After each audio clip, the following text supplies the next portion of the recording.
أعوذ بالله من الشيطان الرجيم بسم الله الرحمن الرحيم قال الله تبارك وتعالى في القرآن المجيد ألف لام ميم تلك آيات الكتاب الحكيم صدق الله العظيم وقال الله تبارك وتعالى في مقام آخر إن الله وملائكته يصلون على النبي یا ایھا الذین آمنوا صلوا علیہ وسلموا تسلیما۔ محبت کے ساتھ درود پاک پڑھ دیں۔ الصلاۃ والسلام علیک یا رسول اللہ وعلی آلک واصحابک یا حبیب اللہ، الصلاۃ والسلام علیک یا نبی اللہ وعلی آلک واصحابک یا نور اللہ۔ آج 27 رمضان المبارک کا بابرکت دن ہے۔ رات 27 رمضان گزری ہے جو کہ کثیر علماء کے نزدیک شب قدر کی رات ہے۔ اللہ تبارک و تعالیٰ نے اس رات کو بڑی ہی برکتوں سے نوازا ہے۔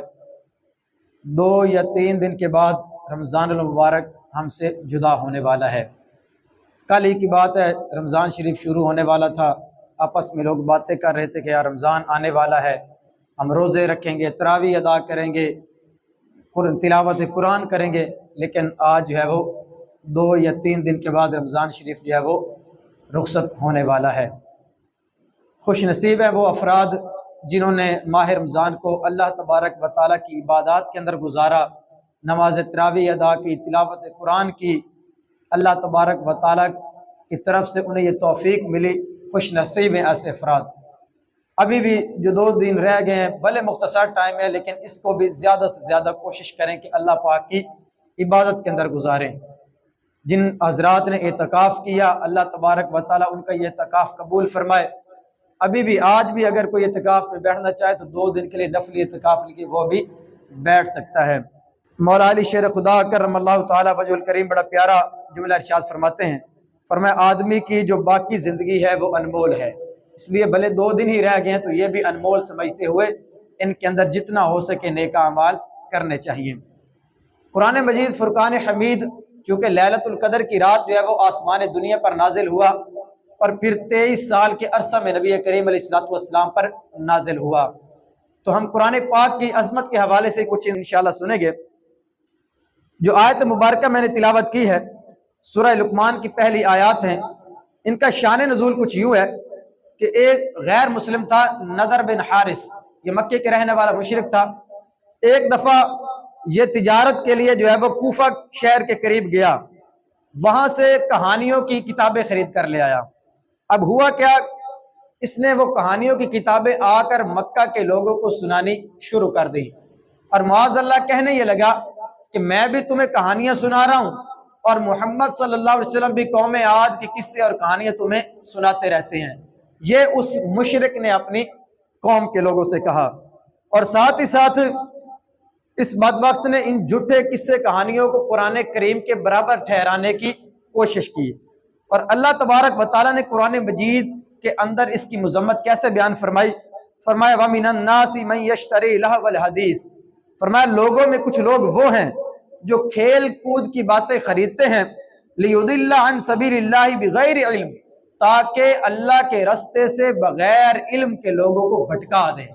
یہ اس کے بارے میں یہ آیت نازل ہوئی کہ یہ کھیل کود کی کہانیوں کی باتیں خرید کر لایا ہے اور اس کے پاس علم نہیں ہے، اور یہ لوگوں کو دین کے رستے سے بھٹکانے کی کوشش کر رہا ہے۔ فرمایا ان کا ہوگا کیا، اولئک لہم عذاب مہین، فرمایا اللہ تبارک و تعالیٰ ان کے لیے دردناک عذاب تیار کر رکھا ہے۔ یعنی جو بغیر علم کے لوگوں کو قرآن سے دور کرنے کی کوشش کرتا ہے، اللہ تبارک و تعالیٰ نے ایسے شخص کے لیے دردناک عذاب تیار کر رکھا ہے۔ اب نضر بن حارث یہ قصے کہانیوں کی کتابیں اٹھائے پھرتا تھا اور لوگوں کو سنا سنا کر جو ہے وہ گمراہ کرتا۔ اب اس کی باتوں میں 3 خرابیاں تھیں۔ پہلی تو یہ خرابی تھی کہ اس نے بے مقصد قصے اور کہانیاں لوگوں کو سنانا شروع کی، جن کا نہ دینی طور پر کوئی فائدہ تھا نہ ہی دنیاوی طور پر کوئی فائدہ تھا۔ دوسرے نمبر پر اس کی خرابی یہ تھی کہ اس کے پڑھنے اور سننے والوں کو یہ اللہ تبارک و تعالیٰ کے رستے سے دور کرنے کا سبب بن رہا تھا۔ تیسرے نمبر پر اس کی خرابی یہ تھی کہ اس نے اللہ تبارک و تعالیٰ سے کے رستے سے دور کرنے کے لیے جن قصے اور کہانیوں کو لوگوں میں جو ہے متعارف کروایا ان کو قرآن پاک کے برابر ٹھہرا رہا تھا۔ یہ اس کی 3 خرابیاں تھیں۔ یہ ایک طرف تو اس کے قصے اور کہانیاں ہیں، دوسری طرف ہے قرآن پاک۔ قرآن کریم کے بارے میں اللہ پاک نے کیا فرمایا؟ یہ حکمت والی کتاب کی آیتیں ہیں، یعنی فرمایا نضر بن حارث کی تو قصے اور کہانیاں ہیں، لیکن قرآن کریم اللہ تبارک و تعالیٰ کی کتاب حکمت ہے۔ آگے کیا ارشاد فرمایا؟ فرمایا یہ کتاب ہدایت بھی ہے اور کتاب حکمت بھی ہے اور نیکوں کے لیے اللہ پاک کی رحمت ہے۔ یہ قرآن کریم کے 3 اوصاف جو ہے وہ اللہ تبارک و تعالیٰ نے سورہ لقمان کے اندر بیان فرمائے۔ یہ قرآن مجید کی ایک شان یہ ہے کہ یہ کتاب حکمت ہے، اس کے اندر حکمت اور دانائی کی باتوں کو بیان کیا گیا ہے۔ دوسری اس کی شان یہ ہے کہ یہ کتاب ہدایت ہے، لوگ اس کو سن کر اس کو پڑھ کر ہدایت حاصل کرتے ہیں۔ اور تیسری قرآن مجید کی شان یہ ہے کہ یہ اول سے آخر تک رحمت ہی رحمت ہے۔ یہ قرآن کریم کی شان جو ہے وہ اللہ پاک نے بیان فرمائی۔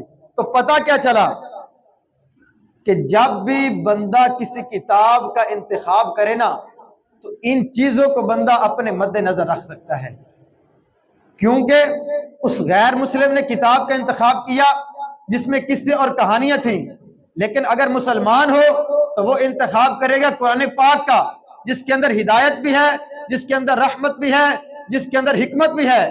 کوئی دنیا میں ایسی کتاب نہیں ہے جس کے ایک حرف کو پڑھنے پر اللہ تبارک و تعالیٰ 10 نیکیاں عطا کرے۔ یہ صرف قرآن مجید کو اللہ پاک نے یہ شرف عطا فرمایا ہے کہ اگر ایک حرف بھی پڑھیں گے اللہ پاک اس کے بدلے 10 نیکیاں عطا فرماتا ہے۔ یہ قرآن مجید کا ہی شرف ہے کہ جس وقت بندہ اس کی تلاوت شروع کرتا ہے اللہ تبارک و تعالیٰ کی رحمتیں اس کے اوپر چھما چھم برسنا شروع ہو جاتی ہیں۔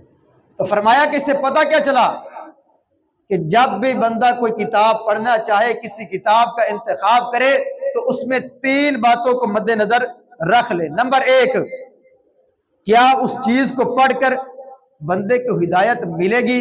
اگر تو ایسا ہے تو اس چیز کو پڑھنا چاہیے وگرنہ بچنا چاہیے۔ یہ پہلی چیز اپنے مد نظر رکھیں، کیونکہ اس مشرک کی قصے اور کہانیوں میں کوئی ہدایت کی چیز نہیں تھی۔ دوسرے نمبر پر فرمایا جو پڑھ رہے ہیں کیا اس میں کوئی حکمت کی بات ہے جس کا دینی دنیاوی کوئی فائدہ ہے؟ اگر ایسا ہے تو پڑھیں وگرنہ اسے بچ جائیں۔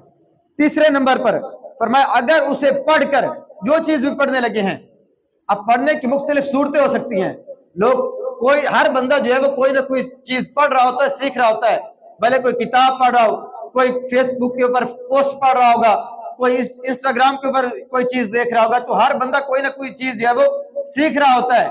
تو تیسری چیز کیا مد نظر رکھنی ہے کہ اس چیز کو پڑھ کے اس چیز کو سننے کے بعد اگر اللہ تبارک و تعالیٰ کی بارگاہ سے ثواب کی امید ہے تو اسے پڑھو وگرنہ اسے بچ جاؤ۔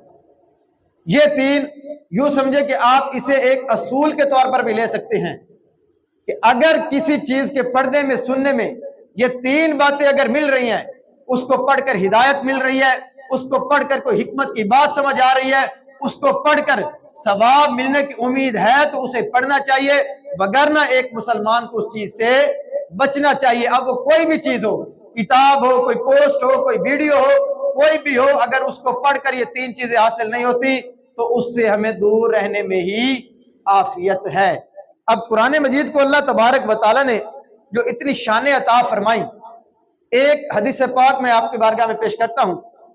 حضرت زید بن اسلم رضی اللہ تعالیٰ عنہ بیان کرتے ہیں کہ ایک شخص نبی کریم علیہ السلام کی بارگاہ میں حاضر ہوا۔ نبی کریم علیہ السلام نے ایک صحابی کے ذمہ لگایا کہ آپ اس نئے آنے والے شخص کو قرآن پاک کی تعلیم دیں، قرآن پاک سکھائیں۔ اس صحابی رسول نے سورہ زلزال کی آیات اس کو سکھانا شروع کی۔ جب انہوں نے 6 آیات اس کی پڑھ لی نا تو اس صحابی نے کہا، جو نئے مسلمان آئے تھے انہوں نے کہا بس اب مجھے یہ آیات کافی ہیں۔ جس صحابی کی ڈیوٹی لگی تھی سکھانے کے لیے، انہوں نے نبی کریم علیہ السلام کی بارگاہ میں عرض کی، یا رسول اللہ صلی اللہ علیہ وسلم ابھی سورہ زلزال بھی مکمل نہیں ہوئی اور یہ کہہ رہے ہیں کہ میرے لیے کافی ہیں۔ نبی کریم علیہ السلام نے فرمایا اسے چھوڑ دو، اللہ تبارک و تعالیٰ نے اسے دین کی سمجھ بوجھ عطا فرما دی ہے۔ کیا فرمایا؟ اسے چھوڑ دو، اسے دین کی فقاہت اور سمجھ بوجھ مل گئی ہے، تو پتہ کیا چلا، جو سچے دل کے ساتھ قرآن پاک کی ایک بھی آیت سیکھ لیتا ہے، اللہ تبارک و تعالیٰ دین کی فقاہت کے راستے اس کے اوپر کھول دیتا ہے، اس کے اوپر جو ہے وہ دین اسلام کو سمجھنے کی حکمتیں اور اس کی تاثیر اس کے دل کے اوپر اثر کرنا شروع کر دیتی ہے۔ اب اس کا واقعہ کیا ہے؟ حضرت جبیر بن مطعم رضی اللہ تعالیٰ عنہ صحابی رسول ہے، پہلے غیر مسلم تھے، اسلام قبول کیا، شرف صحابیت ملا، نبی کریم علیہ السلام کی بارگاہ میں حاضر ہوئے اور فتح مکہ سے پہلے آپ نے اسلام قبول کیا تھا۔ آپ اپنے اسلام لانے کا واقعہ خود بیان کرتے ہیں، فرماتے ہیں کہ غزوہ بدر میں جو غیر مسلم قید ہو گئے تھے، میں کفار کی طرف سے ان کے چھڑوانے کے لیے بات چیت کرنے کے لیے مدینہ منورہ نبی کریم علیہ السلام کی بارگاہ میں حاضر ہوا۔ وہ غیر مسلم تھے، ان کو چھڑوانے کے لیے انہوں نے کہا کہ کفار نے اپنا بندہ بھیجا کہ جائیں اور بات چیت کر کے لوگوں کو چھڑوا کر لے آئیں۔ کہتے ہیں کہ جب میں مدینہ منورہ پہنچا اور اس وقت مغرب کا وقت تھا، نبی کریم صلی اللہ علیہ وسلم مغرب کی نماز ادا فرما رہے تھے اور نبی کریم علیہ السلام کے پیچھے صحابہ کرام بھی نماز پڑھ رہے تھے۔ نبی کریم علیہ السلام نے جب آیت پڑھی نا، ان عذاب ربک لواقع ما له من دافع، اس آیت کا ترجمہ کیا ہے کہ بے شک تیرے رب کا عذاب ضرور واقع ہونے والا ہے، اسے کوئی ٹالنے والا نہیں ہے، یعنی گناہگاروں کو اللہ پاک کا عذاب ضرور مل کر رہے گا، ان کو کوئی اس عذاب سے بچا نہیں سکتا۔ یہ صحابی رسول حضرت جبیر بن مطعم رضی اللہ تعالیٰ عنہ بیان کرتے ہیں، جب میں نے یہ آیات سنی مجھے یہ لگا کہ قریب ہے کہ میرا دل پھٹ جائے گا، مجھے ایسا محسوس ہو رہا تھا کہ میں نے اگر ایک قدم بھی آگے بڑھا دیا تو عذاب میرے اوپر نازل ہو جائے گا۔ فرماتے ادھر کھڑے کھڑے ہی میں نے اسلام قبول کر لیا، پھر اپنا سارا واقعہ بیان کر دیا۔ یہ ہے قرآن پاک کی تاثیر کہ جو سچے دل سے اخلاص کے ساتھ قرآن پاک کی تلاوت کرتا ہے، بھلے اس کا معنی اسے معلوم نہ ہو، اللہ تبارک و تعالیٰ اس پر بھی اپنی رحمتوں کے دروازے کھول دیتا ہے، اور جو سمجھ کر قرآن پاک کو اس کے ترجمے کے ساتھ تفسیر کے ساتھ پڑھتا ہے، اس کو تو اللہ تبارک و تعالیٰ کتنا مقام اور مرتبہ عطا فرمائے گا یہ بندہ سوچ بھی نہیں سکتا۔ حضرت ابو حاشم رحمۃ اللہ علیہ آپ بیان کرتے ہیں، بڑا ایمان افروز واقعہ ہے، توجہ کے ساتھ سنیے گا، بہت بڑے اللہ پاک کے ولی گزرے حضرت ابو حاشم رحمۃ اللہ علیہ فرماتے ہیں کہ ایک دفعہ میں کشتی پر بیٹھ کر بصرہ کی طرف جا رہا تھا، بصرہ یہ شہر ہے، فرماتے ہیں کہ رستے کے اندر میں نے دیکھا کہ کشتی میں ایک شخص سوار ہے، اس کے ساتھ ایک کنیز ہے، لونڈی ہے، غلام اور لونڈیوں کا زمانہ تھا، اس نے ساتھ اپنے ایک جو ہے وہ کنیز کو رکھا ہوا تھا۔